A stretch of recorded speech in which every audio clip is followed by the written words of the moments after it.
నేరేడ్మెట్ డివిజన్లో మహిళా ప్రతినిధిగా అందరి మన్ననలు పొందుతూ అభివృద్ధిలో దూసుకొని వెళ్తూ లాక్డౌన్లో కరోనా సోకకుండా కట్టడి చేస్తూ ముందుకెళ్తున్న కార్పొరేటర్ కటికనేని శ్రీదేవి గారితో మా ప్రతినిధి సురేష్ తండు ముఖాముఖి. నమస్తే, వీధిని స్వాగతం. లక్ష్యం సమాజం లాక్డౌన్ పీరియడ్లో మరి అన్ని రకాల కార్పొరేటర్లు అయితేనేమి సేవ చేసిన వాళ్ళందరినీ కూడా తమ వంతుగా ప్రజలకు ఎలాంటి సేవ చేశారనే కార్యక్రమం మనం చూడటం కూడా జరుగుతుంది. ప్రస్తుతం మనతో నేరేడ్మెట్ కార్పొరేటర్ కటికనేని శ్రీదేవి హనుమంతరావు గారు ప్రస్తుతం మనం వారి ఆఫీసులో ఉన్నారు. వారు చేసినటువంటి కార్యక్రమాలను వారి మాట గురించి తెలుసుకున్నాం. మీరు చేసిన కార్యక్రమాలు చూసాం, చాలామంది కూడా చెప్పారు కార్పొరేటర్ గారు బయటకు వచ్చి చాలా చేశారు. అయితే ప్రస్తుతం లాక్డౌన్లో ఫస్ట్ మీరు ఎలాగ అవేర్నెస్ చేసుకున్నారు? మీ శానిటైజర్ ఎలా ఉంది? ఫస్ట్లో ఎక్కడో ఇది చైనాలో ఏదైతే ఈ కోవిడ్-19 అనే ఒక వ్యాధి, ఒక వైరస్ వ్యాప్తి చెందుతుంది అని తెలిసింది. అంటే అప్పటి వరకు ఎన్నో వైరస్లు మనం విన్నాము. మన భారతదేశంలో ఎప్పుడూ అది రాలేదు. ఓన్లీ స్వైన్ ఫ్లూ అప్పుడే వింటూ ఉన్నాము అని కొంత, అంటే అంత భయం లేకపోయినా ఏమనిపించలేదు. కానీ ఇంక రాను అది ఇండియాలో కూడా, భారతదేశంలో కూడా అడుగుపెట్టింది అన్న తర్వాత చాలా భయం వేసింది. అండ్ మనం ఎలా చేయాలి, ప్రజలకి ఎట్లా చేయాలి అన్న ఒక ఆలోచన వచ్చింది. బట్ అది నేను ఎవరికీ షేర్ చేసుకోలేదు. అయితే ఒకరోజు మామూలుగా లాక్డౌన్ ప్రకటిస్తున్నారు. ఇంకా అందరిలో కూడా ఇది ముందు ఇంకా జస్ట్ ముట్టుకుంటేనే వచ్చేసే ప్రమాదం ఉంది అన్న దీని వచ్చాక ఒక గృహిణిగా నేను ఇంటికి కావాల్సిన సామాన్లు తెచ్చుకుందామని చెప్పి జస్ట్ కుషాయిగూడ మార్కెట్కి వెళ్ళడం జరిగింది. అక్కడ పోలీసులు నేను కూరగాయలన్నీ తీసుకొని కారు ఎక్కుపోతున్న టైంలో నా కారు మీద ఉన్న లేబుల్ చూసి, మేడం మీరే బయటికి ఇలా వచ్చేస్తుంటే ఎట్లా మేడం, ప్రజలు ఎలా వింటారు అని అన్నారు. ఇంకా నేను చాలా బాధపడ్డాను. ఇంటికి వెళ్ళి అయ్యో నేను చేసిన తప్పు, ఏదో ఒక తప్పు చేసిన దానిలాగా ఫీల్ అయ్యాను. మరి ఏ రకంగా వీళ్ళకి మనము సహాయం చేయగలం, పబ్లిక్కి మనల్ని నమ్మి ఓటేసిన మన ప్రజలకు ఎలా సహాయం చేయగలం అని మా వారితో షేర్ చేసుకున్నాను. అదే రోజు ఈవినింగ్ అనుకోకుండా మేము టీవీ ముందు కూర్చుంటే మన ముఖ్యమంత్రి గారు, ఎక్కడ మన ప్రజాప్రతినిధులు, అందరం మనల్ని నమ్మి ఓటు వేసిన ప్రజలకి మేమున్నాం అని మీరు ధైర్యం చెప్పకుండా ఎవరిళ్ళలో వాళ్ళు ఉంటూ ఉన్నారు.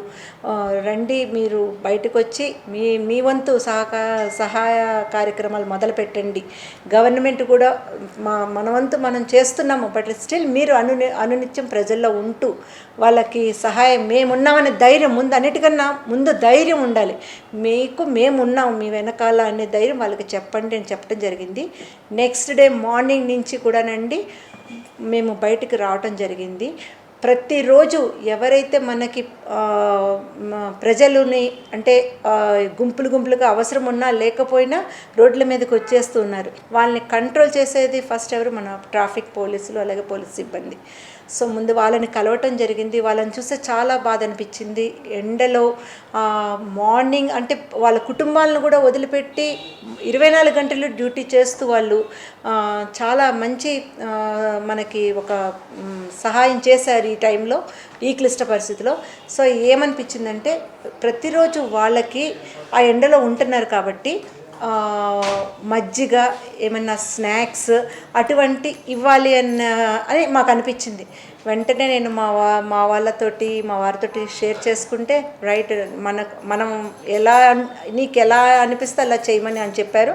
సో ఆ రోజు నుంచి కూడా ప్రతిరోజు ఇంటి నుంచి మజ్జిగ అలాగే స్నాక్స్ రోజు కూడా మా కార్యకర్తలతోటి మేము పోలీసులకి, ఏప్రాల్ అయితేనేమి ఇక్కడ మన రామకృష్ణపురం ఫ్లైఓవర్ దగ్గర కూడా వాళ్ళకు కూడా ఇస్తూ, మేము కూడా కొంచెం సేపు వాళ్ళతోటి, అంటే ఒకానొక పీరియడ్లో నేను కూడా ఒక లాఠీ పట్టుకొని నిలబడి ఒక 15 రోజులు మేము కూడా వాళ్ళతోటి ఉన్నాము.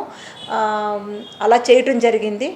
ఆ తర్వాత ఈ డ్రై రేషన్ అంటే ఇక్కడ కాలనీస్లో కొంతమంది ఏం చేశారంటే మేడం మేము కూడా మీ వెనకాల ఉంటాం మేడం, మేము కూడా మాకు తోచినంత మేము మీకు హెల్ప్ చేస్తాము. సో మీరు అంటే మేము ఒక్కొక్కరుగా వచ్చి ఇవ్వలేము కాబట్టి మేమంతా కలెక్ట్ చేసి ఒక ప్లేస్లో పెడతాం మేడం, మీరు ముందుకొచ్చి ఇవి తీసుకొని వెళ్ళి మీరు ప్రజలకి పంచితే బాగుంటుందని చెప్పి వాళ్ళు అన్నారు. దానికన్నా ముందు కూడా మేము ఒక మెసేజ్ పాస్ చేశాము. ఎందుకంటే ఇది నాట్ ఓన్లీ గవర్నమెంట్ బాధ్యత ఒకటే కాదు, ప్రతి పౌరుడి బాధ్యత. ఎందుకంటే ఇప్పుడున్న పరిస్థితిలో గవర్నమెంట్ కూడా చేయి దాటిపోయింది, చేయలేని పరిస్థితి, ఎన్నో కార్యక్రమాలు చేస్తుంది. బట్ స్టిల్ ఇది ప్రతి ఇండివిజువల్ బాధ్యత కాబట్టి మనమందరం కూడా మనకు తోచినంత సాయం మనం చేద్దాము. మీరందరూ ముందుకు వస్తే నాతో చేయి కలిపితే అందరం కలిపి చేద్దాము అని చెప్పి నేను ఒక మెసేజ్ పాస్ చేయడం జరిగింది.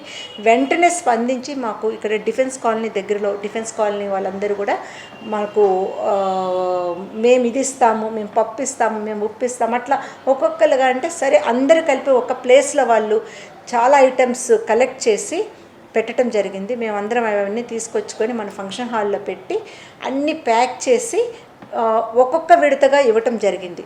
అలాగే కాకుండా మేము మా సొంత ఖర్చులతోటి, మా ఎమ్మెల్యే గారి సహకారంతో, మా సొంత ఖర్చులతోటి కూడా చాలా డ్రై రేషన్ ఐటమ్స్ అన్నీ కూడా ప్యాక్ చేయటం జరిగింది. ఇదొకటే కాదు, మన తలసాని శ్రీనివాస్ యాదవ్ గారు, ఒక మంత్రివర్యులు తలసాని శ్రీనివాస్ యాదవ్ గారు ఒక ప్రోగ్రాం పెట్టారు. ఏంటంటే టెలికాన్ఫరెన్స్ కాల్, ప్రతి 150 corporators and MLAs, MPs, MLCs తోటి ఒక కార్యక్రమం ఆయన పెట్టడం జరిగింది. ఇది మాకు 31st మాకు మెసేజ్ వచ్చింది. అండ్ 1st 12 o'clockకి మీరందరూ ఫోన్స్కి రెడీగా ఉండండి, ఫోన్స్ ద్వారా మంత్రి గారు మాట్లాడతారని చెప్పడం జరిగింది. దానిలో భాగంగా ఆ రోజు ఫస్ట్ కాల్ మేము మల్కాజ్గిరి అందరం రెడీగా ఉన్నాము, ఆయనతో మాట్లాడదామని మేము కాల్ చేయటం జరిగింది. ఆయన వెంటనే స్పందించి ఏంటమ్మా అని అడిగితే, మాకు ఇక్కడ ఏంటంటే నేరేడ్మెట్లో అన్నపూర్ణ మీల్స్ ఉంది, కానీ ఏప్రిల్లో చాలామంది మైగ్రేట్ కన్స్ట్రక్షన్ లేబర్స్ ఎక్కువ మంది ఉన్నారు. సో అక్కడ చాలా ప్రాబ్లం అవుతుందన్న, మాకు మీరేమన్నా అక్కడ ఈ ఫ్రీ మీల్స్ ఎప్పుడు ఈ అన్నపూర్ణ మీల్స్ ఈ లాక్డౌన్ పీరియడ్లో ఫ్రీగా పెట్టమని చెప్పి మన గౌరవనీయులు ముఖ్యమంత్రి గారు ఆదేశాల మేరకు ఇలాగా ఫుడ్ అది పెడుతున్నారని తెలిసిందన్న. మాకు ఏప్రిల్లో మీరు మాకు పంపించగలిగితే మేము అక్కడ అది మిస్యూజ్ కాకుండా మేము అక్కడ ఉండి మేము ప్రజలకు అందేలాగా, మేము మైగ్రేట్ లేబర్స్కి అందేలాగా మేము చూస్తామని చెప్పాము.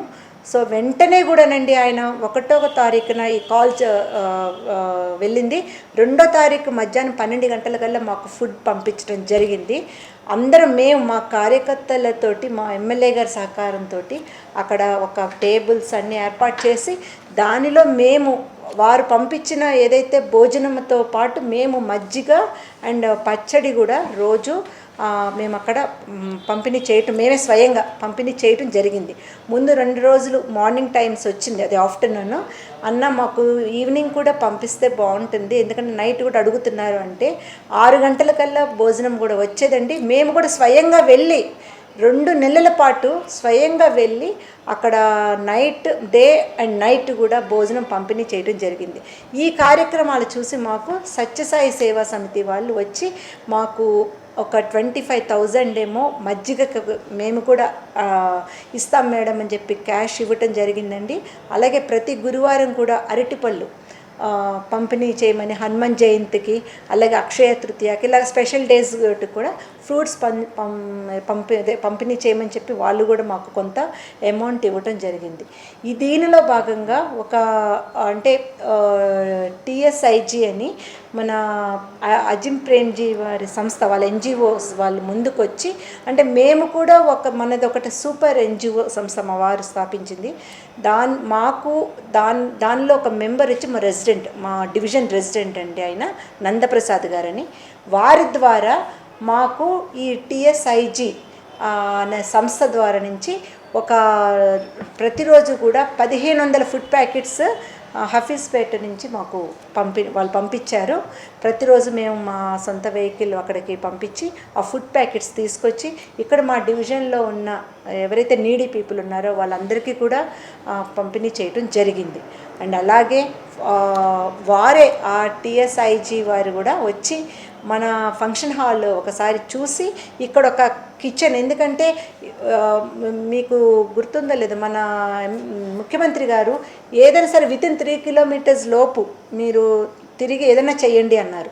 కానీ హఫీజ్పేట వెళ్ళాలంటే చాలా దూరం అవుతుంది. అందుకని ఏం చేశారంటే ఒక కిచెన్ ఇక్కడే ఏర్పాటు చేస్తే ఇక్కడి నుంచి మనం ఈ డివిజన్ అంతా పంచవచ్చు అని చెప్పేసి వచ్చి ఇక్కడ మన ఫంక్షన్ హాల్లోనే కిచెన్ ఓపెన్ చేశాము.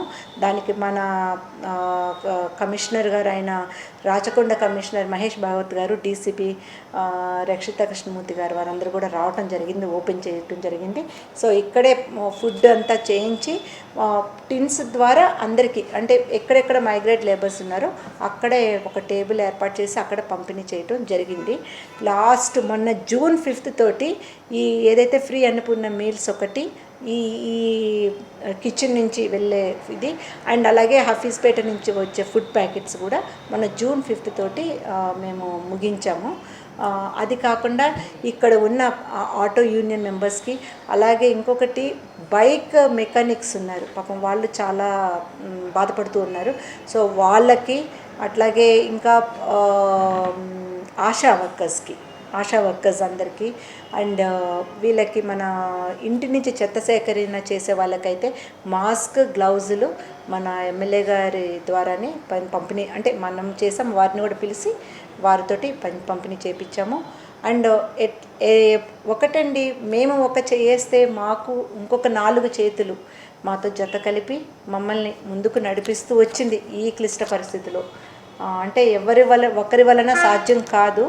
సో అందరం ప్రతి నీటి బొట్టు కలిస్తేనే ఒక సముద్రం అని, అలాగా ఆ రీతిలో మా డివిజన్లో అందరి సహకారంతో మేము, మా ఎమ్మెల్యే గారు, అలాగే మా కార్యకర్తలు, మా వెల్ విషెస్, అండ్ మోస్ట్ అంటే మా జీకే ఫ్యామిలీ, జీకే టీం అందరం కలిపి కూడా మేము ఇప్పటి వరకు చాలా కార్యక్రమాలు చేశాము. డ్రై రేషన్ కూడా పంచాము. అండ్ ఇంకా స్టిల్ ఇంకా ఎక్కడ ఏ రకమైన అవసరం ఉన్నా మేము అనుక్షణం ప్రజల మధ్యలో ఉంటామని చెప్పి మేము, అలాగే మా కార్పొరేటర్లు అందరం కూడా ఎమ్మెల్యే గారు ఆయన సూచనల మేరకు మేము పనిచేస్తూ ఉన్నాము. ప్రజాప్రతినిధులు మీ దగ్గరికి వస్తుంటారు, ఒకరు ఇద్దరు, ఇప్పుడున్న పరిస్థితుల్లో పెరిగింది అవకాశం. మరి మీ దగ్గరకు వస్తున్న వాళ్ళకు మీ ఆఫీస్కి రావాలంటారు, మిమ్మల్ని కలవాలంటారు, ఫస్ట్ వాళ్ళకు కూడా మరి ఎలా చెప్తున్నారు? అంటే చెప్తున్నాం మేము, ఎట్లా అంటే ఇట్లా పలానా టైం ఇస్తున్నాము. నేను అసలు యాక్చువల్లీ రోజు ఆఫీస్కి వస్తూ ఉంటాను. అంటే ఇన్ కేస్ ఏదైనా హెల్త్ బాగోకపోయినా, అత్తయ్య గారికి అట్లా ఎవరికైనా బాగోకపోయినా ఆ టైంలో నేను రాకుండా ఉంటాను. ఇంకేదైనా కార్యక్రమం వెళ్ళాల్సి వచ్చింది అని అంటే ఆఫీస్కి రాను. ఇలా పలానా టైం ఇస్తాను, ఆ టైంకి వచ్చి కలుస్తూ ఉంటారు. వాళ్ళు ఏదైనా రిప్రజెంటేషన్ ఇస్తే మేము మా ఎమ్మెల్యే గారి ద్వారా అది శానిటేషన్ విషయంలో కూడా ఆల్రెడీ చాలా అవేర్నెస్ వచ్చేసిందండి. ఈవెన్ రోడ్డు మీద అమ్ముకునే వాళ్ళు దగ్గర నుంచి అందరూ కూడా ఒక చిన్న శానిటైజర్ బాటిల్స్ పెట్టుకుంటున్నారు. ప్రతిదానికి అంటే కడుక్కుంటున్నారు, వాళ్ళు రాసుకుంటున్నారు. మాకు కూడా చెప్తున్నారు, అమ్మ మీరు దూరంగా ఉండండి అని చెప్తున్నారు. అండ్ ఓన్లీ థింగ్ ఈజ్ కొంత, అంటే ఏదైతే కరెన్సీ ఇది ఒకటి అందరికీ అది గూగుల్ పే అని, ఫోన్పే అని తెలియదు కాబట్టి అదే కొద్దిగా ఇబ్బందికరంగా ఉంది. ఎందుకంటే రీసెంట్గా మొన్న మనకు ఒక ఆఫీసర్స్ కాలనీలో మనకి బాగా తెలిసిన వాళ్ళే ఒక కపుల్కి వచ్చింది. అది ఎలా వచ్చింది అని అంటే వాళ్ళు కొద్దిగా మెడిసిన్ సప్లై చేస్తూ ఉంటారు. మేబీ దీనిలో ఆ కరెన్సీ ఏదన్నా తీసుకునే దానిలో ఏమైనా కలెక్షన్లో కూర్చుంటారు ఆమె, అప్పుడేమన్నా ఆ రకంగా వచ్చిందా అని మాకు డౌట్, వారికి కూడా అదే డౌట్. ఇంకా అదొక్కటే కొద్దిగా ప్రాబ్లం ఉంది ఆ కరెన్సీ విషయంగా. అండ్ మిగతాదంతా శానిటేషన్ ఏంటి, స్ప్రే చేయటం ఏంటి, అంతా అన్నీ బాగానే జరుగుతున్నాయి కార్యక్రమాలు. ఎక్కడన్నా ఏదైనా కావాలంటే మాకు ఫోన్ చేస్తున్నారు. మేము ఎంటమాలజీ డిపార్ట్మెంట్కి చెప్తే వాళ్ళు చాలా బాగా సహకరిస్తున్నారు. మా డీసీ గారేంటి, జెడ్సీ గారేంటి, మా ఎమ్మెల్యే గారేంటి, అందరు బాగా సహకరిస్తున్నారు. అండ్ ఇంకొకటి ఏంటంటే ఏదైతే ఈ సోడియం హైపోక్లోరైడ్ మా ఎమ్మెల్యే గారు ఆయన స్వయంగా ఆయన వెహికల్ పెట్టి కాన్స్టిట్యున్సీ అంతా కూడా ఆయనే స్ప్రే చేస్తూ కూడా ఉన్నారు. అండ్ ఇంకా చాలామంది దాతలు, కొంతమంది వారి కాలనీలో వారే అది పెట్టుకొని అమౌంట్ వాళ్ళు సొంతంగా పెట్టుకొని కూడా కాలనీ రిప్రజెంటేటివ్స్ ఉంటారు కదా, ప్రెసిడెంట్ అండ్ సెక్రటరీస్, వాళ్ళు కూడా చేసుకుంటున్నారు. మొత్తానికి అందరికీ అవేర్నెస్ వచ్చింది. బట్ అవసరం ఉన్నా లేకపోయినా బయటకు వచ్చే వాళ్ళు కూడా అలాగే ఉన్నారు స్టిల్. అది గుళ్ళలో పూజారులు వాళ్ళకు కూడా పంచాము, పూజారులకు కూడా పంపిణీ చేయటం జరిగింది. అండ్ ఫాస్టర్స్ విషయంకి వస్తే ఇప్పుడే జస్ట్ మీరు వచ్చే ముందే మన ఎమ్మెల్సీ రాజేశ్వరరావు గారి ద్వారా ఇక్కడ మొత్తం ఆయన 33 జిల్లాల్లో ఫాస్టర్స్ అందరికీ కూడా ఆయన పంపిణీ చేయటం జరిగింది. ఈరోజు లాస్ట్ ఇక్కడ బెరాకా చర్చిలోనే అది కార్యక్రమం జరిగింది. ఇప్పుడే మన ఎమ్మెల్యే గారు ఎమ్మెల్సీ రాజేశ్వరరావు గారితో, అలాగే కోఆప్షన్ మెంబర్ విద్యా శ్రవంతి గారు కూడా, వీరందరూ కూడా వచ్చారు ఆ ప్రోగ్రామ్కి. ఇప్పుడు అది పంపిణీ చేసి ఇక్కడికి వచ్చాము. వృద్ధాశ్రమాల్లో మేము పంపిణీ చేద్దామని ఉండింది, బట్ ఈ పరిస్థితిలో వాళ్ళ దగ్గరికి వెళ్ళటము ఇది కాదని చెప్పి అంటే ఆల్రెడీ కొంత సేకరణ అయ్యింది వాళ్ళకి. మేము ఆమె ఎవరైతే నడుపుతున్నారో ఆమె మాకు ఎప్పుడు రెగ్యులర్ మేము టచ్లో ఉంటాము. నెక్స్ట్ మేము వాళ్ళకి పంపిద్దామనే దీనిలో తీసి పెట్టాము, రైస్ అది తీసి పెట్టాము. మీ డివిజన్లో ఏమన్నా అనాథాశ్రమాలు, ఎందుకంటే వాళ్ళు ఎప్పుడు కూడా వాళ్ళకి ఎవరో డొనేట్ చేయాలి. ఈ లాక్డౌన్ పీరియడ్లో మరి సామాన్యులకే లేదు, వాళ్ళ దగ్గరికి వెళ్ళడం కష్టం ఉంటుంది కనుక మీరు ఏమన్నా మీ దృష్టికి వచ్చిందా? కానీ మా దృష్టికి అయితే రాలేదండి, మా దృష్టికి రాలేదు. ఈ లాక్డౌన్ పీరియడ్లో అందరు ఇళ్ళలో ఉంటారు కనుక వాటర్ సమస్య ఎక్కువగా, అది వాటర్ సమస్య అయితే చాలా ఎక్కువ ఉంది ఇక్కడ. మీకు తెలిసే ఉంటుంది, ఆర్కేపురం చెరువు పని మొదలుపెట్టారు. అది యాక్చువల్లీ దాంట్లో వాటర్ ఇప్పుడు లేకపోవటం వలన ఆ పక్కన ఉన్న దేవీనగర్, సైనిక్ విహార్, బలరాం నగర్, సీతారాం నగర్ చాలా ఎఫెక్ట్ అయినాయి. అది కాకుండా ఇక్కడ defence colony and RK Puram officers colony, Shakti Nagar, ఇవన్నీ కూడా చాలా ఈ ఇయర్ మాత్రం వాటర్కి మేము చాలా ఇబ్బంది పడ్డామనే చెప్పాలి. బట్ అంటే అధికారులతో మేము ఈ లాక్డౌన్ పీరియడ్లో కూడా కాలనీ రిప్రజెంటేటివ్స్ని తీసుకొని మేము మా వాటర్ వర్క్స్ జిఎం గారిని కలవటం జరిగింది. వారు కూడా ప్రయత్నం చేస్తున్నారు, వేరే కొత్త లైన్స్ అవి వేస్తూ ఉన్నారు. మా ఎమ్మెల్యే గారు కూడా వారితోటి ప్రతి రోజు కూడా వారితోటి ఫాలోఅప్ ఉండి ఆ సమస్యను కూడా త్వరలో అధిగమిస్తామని చెప్పిన కూడా హామీ ఇవ్వటం జరిగింది. మేము కూడా అనుక్షణము వాళ్ళతో టచ్లో ఉండి ఎవరికైతే ఎక్కడ వాటర్ రాలేదో వాళ్ళకి ట్యాంకర్స్, వాటర్ వర్క్స్ ఆఫీసర్స్ తోటి చెప్పి ట్యాంకర్స్ అవి కూడా పంపించడం జరుగుతుంది. మీ ప్రభుత్వం ప్రతిష్టాత్మక తీసుకుంది బస్తీ దవాఖానా, మరి మొన్ననే సెకండ్ విడత కూడా స్టార్ట్ చేశారు. ఎలా ఉంది బస్తీ దవాఖానా? బస్తీ దవాఖానా మా డివిజన్లో ఇంకా స్టార్ట్ కాలేదండి. ఆల్రెడీ ప్లేసెస్ చూసి పెట్టాము, కొబ్బరికాయ కూడా కొట్టడం జరిగింది ఎమ్మెల్యే గారు. ఇప్పుడు ఒక వారం రోజుల్లో కాంట్రాక్టర్ పని మొదలు పెడతానని చెప్పి చెప్తున్నారు. త్వరలో అది కూడా మేము మా డివిజన్లో కూడా ఒక 2 బస్తీ దవాఖానాలు అయితే ఓపెన్ చేసుకుంటాము ఎమ్మెల్యే గారి సహకారంతో. బస్తీ దవాఖానా తర్వాత పట్టణ ప్రగతి విషయంలో కేటీఆర్ గారు, కేసీఆర్ చక్కగా చెప్పారు, ఎక్కడెక్కడ చెత్త ఉంటే ఇమీడియట్గా తీసేపించాలి. ఇంతకుముందుకు వస్తేనేమో ఎక్కడ పడితే అక్కడ చెత్త ఉండేది. జిహెచ్ఎంసీ వాళ్ళు ప్రవర్తన చేసినా కూడా ఈ తప్ప దానివల్లనే ఎక్కువ వచ్చే అవకాశం ఉంది కనుక మరి దాని విషయంలో మీరు పట్టణ ప్రగతి కార్యక్రమంకి వస్తే దానికన్నా ముందు స్వచ్ఛ భారత్, స్వచ్ఛ హైదరాబాద్ అని మన పిఎం గారు అలాగే సీఎం గారు కూడా చెప్పటం, కేటీఆర్ గారు కూడా చెప్పడం జరిగింది. మా వారు తన సొంత నిధులతోటి చాలా ప్లేసెస్కి జేసీబీస్ పంపించి, ట్రాక్టర్స్ పంపించి, ఎవరెవరికి ఎక్కడ మా కాలనీలో ఇలా ఉందండి మీరు పంపించండి మేము చేయించుకుంటాము అని ముందుకు వచ్చిన వారందరూ కూడా మేము పంపించడం జరిగింది. ఇప్పుడు కూడా పట్టణ ప్రగతి దాని కార్యక్రమంలో కూడా మేము నిన్ననే మన ఎమ్మెల్యే గారి ద్వారా కూడా నిన్న ఒక కార్యక్రమం చేశాము. ఇప్పుడు నడుస్తూ ఉంది. డీసీ గారు ఒక జేసీబీ అయితేనేమి 2-3 టిప్పర్స్ అది మీకు ఇస్తాము, ఎక్కడ ఉంటే అక్కడ మీరు చేయించేసుకోండి మేడం అని చెప్పారు. మేము ఆల్రెడీ ఇన్స్ట్రక్షన్స్ కాలనీ మెంబర్స్కి కూడా ఇచ్చేయటం జరిగింది. అలాగే శానిటేషన్ వాళ్ళు కూడా మేము చెప్తే వాళ్ళు మొత్తం అంతా క్లీన్ చేస్తూ ఉన్నారు. బట్ అంటే నేను ఇది చెప్పచ్చో లేదో నాకు తెలియదు. ఏదైతే టీఎస్పీసీడీఎల్ వాళ్ళు ఉన్నారో వాళ్ళు చెట్టు కొమ్మలు నరికేస్తున్నారండి. నాకు ఒకటి అర్థం కాదు, చెట్టు కొమ్మ నరకటానికి అది ఎత్తటానికై కాంట్రాక్టర్కి బిల్లు పే చేస్తారు, బట్ అది ఓన్లీ నరకటం వరకే చేస్తున్నారు, తీసుకొని వెళ్ళట్లేదు. అది చాలా పెద్ద సమస్యగా ఉంది. లాస్ట్ టైం నేను ఇంతకుముందు మీటింగ్స్లో కూడా మన కేటీఆర్ సార్కి నేను వారి దృష్టికి కూడా తీసుకొని వెళ్ళాను. వారు కూడా ఇన్స్ట్రక్షన్స్ ఇచ్చారు, బట్ స్టిల్ వీళ్ళు అలాగే చేస్తూ ఉన్నారు. సో దయచేసి ఇప్పుడు వచ్చేది వర్షాకాలం కాబట్టి మనకు ఇప్పుడు ఈ వర్షాకాలంలో డెంగ్యూ, మలేరియాలు మాత్రమే ఇంతకుముందు తోడుండేవి.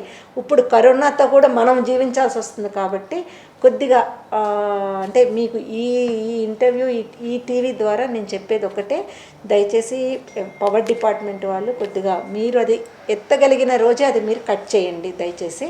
ఎందుకంటే శానిటేషన్ వాళ్ళకి వాళ్ళ పనులు వాళ్ళు ఉన్నారు. ఇప్పుడు ఇది కూడా ఎత్తాలి అంటే వాళ్ళకి ఇబ్బంది అవుతుంది. కాబట్టి దయచేసి చెట్టు కొమ్మలు ఎక్కడ కూడా మీరు కొట్టినాడే కొద్దిగా తీసేసేలాగా మీరు కార్యక్రమం చేస్తే బాగుంటుంది. మీ ప్రభుత్వం తీసుకున్నటువంటి పర్యావరణ ఇప్పుడు జరిగింది రోజు కూడా 5 తారీఖు రోజు చెట్ల విషయంలో మీరు ఎలా ముందుకు వెళ్తున్నారు? పచ్చదనం అంటే మీ ఆప్యాయత ఎలా ఉంది? మేము అందరికీ కూడా చెట్ల యొక్క ప్రాముఖ్యత ప్రతిసారి చెప్పడం జరిగింది. అంటే పర్యావరణ దినోత్సవం అని కాదు కానండి, అసలు ఈ చెట్లు ఒకప్పుడు మా మామగారు ఇప్పుడు దగ్గర ఇప్పుడు మీరు కిందకి వెళ్తే ఎదుర్కొంటున్న చెట్లు అవన్నీ కూడా మా మామగారు నాటించినవి ఆ రోజుల్లో. కాబట్టి మా వారు కూడా చెట్లు అంటే చాలా ఆయనకి మంచి అంటే వాటి మీద ఆసక్తి ఎక్కువ. అలాగే మొన్న పర్యావరణ దినోత్సవం రోజు కూడా ఏదైతే ఇప్పుడు కొత్తగా రోడ్స్ వేశారు, డివైడర్స్ వేశారు, దాని మీద అక్కడే మేము సప్లింగ్స్ పెట్టడం కూడా జరిగింది. ప్రజలకు కూడా మేము అదే చెప్తున్నాము. అండ్ ఇంకొకటి ఏంటంటే మా డిఫెన్స్ కాలనీ, మా యాప్రాలంటేనే చెట్లు చాలా ఎక్కువ ఉంటాయి, చాలా పచ్చదనం ఎక్కువ ఉంటుంది. ఇంకా కొంత పార్క్స్ కూడా డెవలప్ చేసుకుంటూ ఉన్నాము. అంటే కొంత లాక్డౌన్ పీరియడ్ వల్ల మీకు తెలుసు పనులన్నీ స్తంభించిపోయినాయి. మళ్ళీ ఇప్పుడు మా కేటీఆర్ గారు ఆదేశాల మేరకు అందరూ మున్సిపల్ సిబ్బంది అంతా కూడా మాకు సహకరిస్తున్నారు. అలాగే మా ఎమ్మెల్యే గారు కూడా చాలా అంటే ప్రతి పని కూడా ఆయన పర్యవేక్షణలో జరుగుతూ ఉంది. ఇలాగే ముందుకు వెళ్తాం. లాక్డౌన్ కొంచెం సడలింపు జరిగింది, వైన్ షాపులు కూడా ఓపెన్ జరిగినాయి, అన్ని షాపులు ఓపెన్ అవుతున్నాయి. దాంతోపాటు ప్రజలు ఎక్కువ తిరుగుతున్నారు, కరోనా కేసులు కూడా పెరుగుతున్నాయి. మరి కొంచెం ఆందోళన కలిగించే విషయం అయినప్పుడు కూడా అవేర్నెస్ మీరు చేస్తారా, ఆపేసినట్టేనా? చెప్తూ ఉన్నామండి, ప్రతిసారి చెప్తూ ఉన్నాము. అవేర్నెస్ మీకు ఒక సంగతి తెలుసో లేదు, అవేర్నెస్ ప్రోగ్రామ్స్లో టిక్టాక్ రూపంలో కూడా వాళ్ళు మనకు చూపిస్తూ ఉన్నారు. బట్ అయినా సరే వాళ్ళు బయటికి వచ్చేస్తూ ఉన్నారండి. నాకు అనిపిస్తుంది ప్రజలు కూడా అది భయం అనేది లేనట్టు అనిపిస్తుంది నాకు.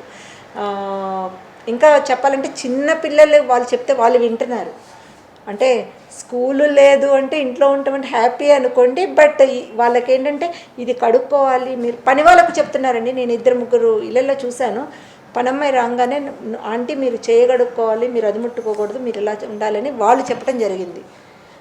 చాలా మంచిగా అనిపించింది. బట్ పెద్దవాళ్ళు మాత్రము, ఈవెన్ చదువుకున్న వాళ్ళు, చదువు లేని వాళ్ళు కూడా భయం అంటే అవేర్నెస్ ఉంది. అవేర్నెస్ కార్యక్రమాలు చేయట్లేదని కాదు, అవేర్నెస్ ప్రోగ్రామ్స్ చాలా చేశాము, వాళ్ళకి తెలుసు. అయినా సరే బయటికి వస్తూనే ఉన్నారు, భయపడుతూ వస్తున్నారండి. అండ్ ఇంకొక సంగతి చెప్పదలుచుకున్నానండి, ఈ లాక్డౌన్ పీరియడ్లో మాకు సహకరించిన మా టీఆర్ఎస్ నాయకులు, కార్యకర్తలు, అలాగే ఎన్జిఓస్ అండ్ ఇంకా మా ఎమ్మెల్యే గారికి, అలాగే కేటీఆర్ గారికి, అలాగే మంత్రివర్యులు తలసాని శ్రీనివాస్ యాదవ్ గారికి అందరికీ కూడా నా ధన్యవాదాలు తెలుపుతున్నాను. Okay madam, thank you very much. ఇదే మరి కటికనేని శ్రీదేవి హనుమంతరావు గారు మరి నేరడిమెట్ కార్పొరేటర్ చెప్పినటువంటి విషయాలు, వారు లాక్డౌన్ పీరియడ్లో వాళ్ళు ఇచ్చినటువంటి అపనస్తాలు, వారు చేసినటువంటి సేవలు, మరియు హైకోర్టు కొలువుటి తేవడం అయితేనే, పోలీసులకు, జిహెచ్ఎంసీ సిబ్బందికి అయితేనేమి, పాస్టర్లకు, పూజారులకు చేసినటువంటి విషయాలని మనకు తెలియజేశారు. దాతలతో ముందుకెళ్లారు. మరి అలాగనే తలసాని శ్రీనివాస్ గారు, మినిస్టర్ వర్యులు, కేటీఆర్ గారు చేసిన సహకారాలు కూడా మనకు తెలియజేయాలి.